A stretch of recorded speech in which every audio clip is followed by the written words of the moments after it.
I want to talk today about ideas versus finishing projects because I think for me, it's something that often when I'm working with people, they get a bit confused about. Because while I'm a very much an ideas person, I love coming up with ideas. Ideas are cheap. Getting things finished is really important. So, how do I go about reconciling those two processes, and how can you do that as well if you're an ideas person too? Or if you're not an ideas person and get very frustrated with people just going, we could do this shiny new idea. Wow, yes. Uh, how do we focus? So that's what this video is about. One of the first things I do with ideas is I split them into easy wins and long-term success. Everything else I just ignore. So if it's something we can do that's really, really simple, easy, quick, and has a good, strong impact, if you can do it in under half an hour, do it. Because that's really worthwhile doing, because those little things really improve your customer services, make your staff happier. A good example is we have a rule. So if you want to buy something and it costs under £50, you don't need to get authorization. If you need it for your business, just do it within reason. Obviously, if you're spending thousands of pounds a month on power charges for your laptop, we're going to start. But generally, it's not worth the admin to process to make a decision. So empowering people to make decisions is really good. Or I was at this networking event. I said you should do little stickers with different flags from different countries so they know what languages people speak.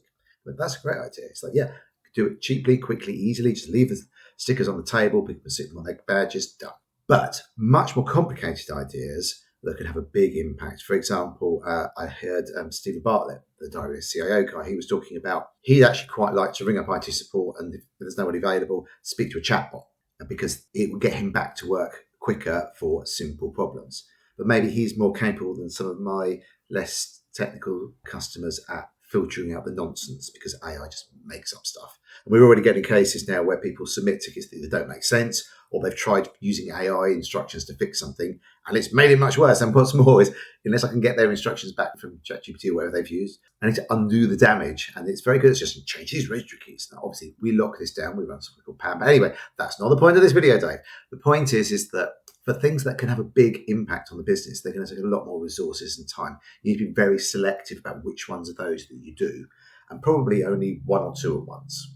When I come into a business, I have lots of conversations. I come up with thousands and thousands of great ideas, but what I actually want to happen is pick out the one or two or three that we're going to do right now. So one or two, preferably one easy, quick win, and one more complicated win that we can deliver quickly. But I keep track of all these because there's lots of stuff we do want to do, but maybe not quite yet. Artificial intelligence is a great example where you could do a billion and one different things. But maybe the first thing to do is create a policy because that's not so complicated and you can do that. You can pick somebody to be in charge of AI. You can create a policy, get all the stuff to sign it so they're not doing random stuff. I've got a video I've just done about using the AI-enabled browsers. Anyway, again, not the point of this video. The point is that while ideas are great, you've got to get stuff over the line. If you're constantly jumping from one thing to the next, it's very, very difficult. So for the companies I work for, and it's often a source of frustration, come up with loads of ideas, but my focus is picking one at a time and getting them finished.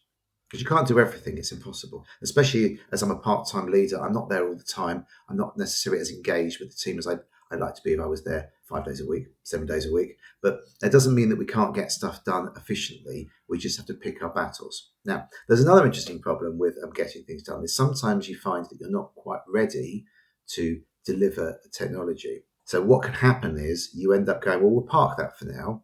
We'll pick up something else. Or we'll park that for now. So this is why I always like to do a few quick, short wins along with the longer term ones, because the longer term ones can easily get stuck because they're research and development essentially. Whereas the short, quick wins we can do quickly. When it comes to things like cybersecurity or lifecycle management, again, I'm trying to do the same things. Yes, I want a proper lifecycle management policy with a budget and a plan and etc. and all this stuff. But that's going to take a bit of time probably, especially if the business isn't a real mess when it comes to lifecycle management. I've spent like 45 man days physically floor walking, auditing computer systems because it was so bad. It gets really expensive. But what can happen is it becomes overwhelming. This is certainly true with cyber or with artificial intelligence. It's like so many things we need to do. What do we do first? So the simplest thing to do is pick one thing, get that done. So if you've got lots of cyber issues, pick the biggest risk thing that you can fix in the next 2 hours and get that done because it's moving the needle forwards.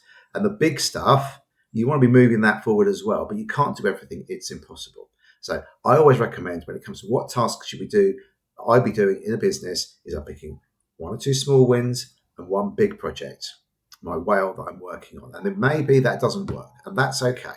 I hope that helps, and it helps me kind of understand how I'm thinking and how I'm working, and when I'm going, we can do this, this, this, this, this. I'm perfectly aware that's not a sane, sensible way of working, and it's not the way we're going to get stuff finished. Thanks very much. Got any thoughts, ideas, ways I can do it better? Let me know in the comments below. I'll talk to you soon.